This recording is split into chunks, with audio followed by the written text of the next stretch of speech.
Hello, I'm Elaine, the Ninja Life Coach. Welcome to my channel today.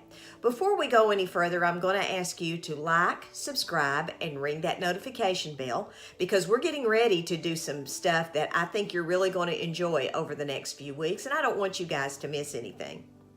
Today we're going to talk about Hebrews.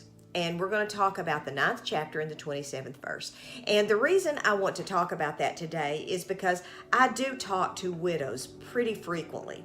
And I myself am a widow, and there are things that these ladies have told me that sound so familiar in their stories about things that people have said to them.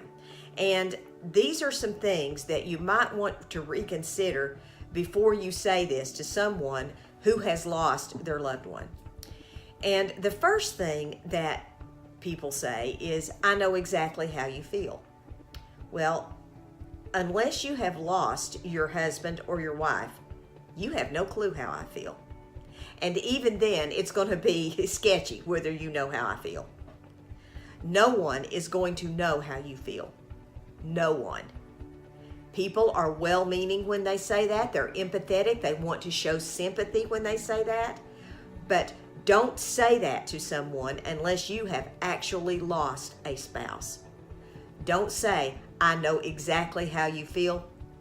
Trust me, in this universe, you have no clue how they feel. The second thing that I want to tell you don't say to people who have lost a loved one, and this is something that I hear a lot from evangelical Christians and people who are, deeply enmeshed maybe in different types of movements, especially maybe the Word of Faith movement, and they will say something like, well, if only he had had enough faith, he would have been healed. Well, the book of Hebrews says, it is appointed to man once to die, and after this, the judgment. We all have a day of appointment. We don't know when that day is. The Bible's pretty clear. We all have one. My husband had one. Maybe your husband or your wife or your child or your mother or your dad, maybe they had one. Maybe they've had one too. That was their day. I had a fellow tell me after my dad died that if only he had had more faith, that God would have healed him.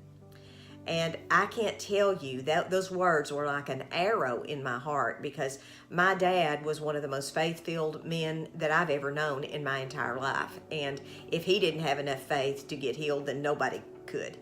So my dad never said my dad believed that he was going to get well, and he didn't. He had brain cancer and he passed away. And it just harkens back to this verse in the book of Hebrews. It is appointed to man once to die, after this the judgment. We're going to die at some point. That day comes to us all, unfortunately. The third thing that people may say to you is, call me if you need anything. I can tell you from experience that the last thing in my mind was calling somebody. Even if I needed somebody, I literally was so down that I could not have picked up the phone to call somebody if I needed them. I know that people mean well and they don't want to intrude upon your grief, and that's why they say that. And I'm going to encourage you, fellow widows out there, make the call, pick up the phone, because these people really want to help. But just a word to the folks out there who do say these things. You call us. You call your friend that's grieving. You call that person, that acquaintance that you know that's in a transition period. When people are going through stuff, you that are whole and healthy at that time, reach out to them. Because oftentimes when a person is in a state of depression or grief, they cannot think clearly and they cannot pick up that phone. So make that call. Now, I realize some of the brunt of that is on me. I should have made the call and I didn't. So widows, I'm going to encourage you again, make the call.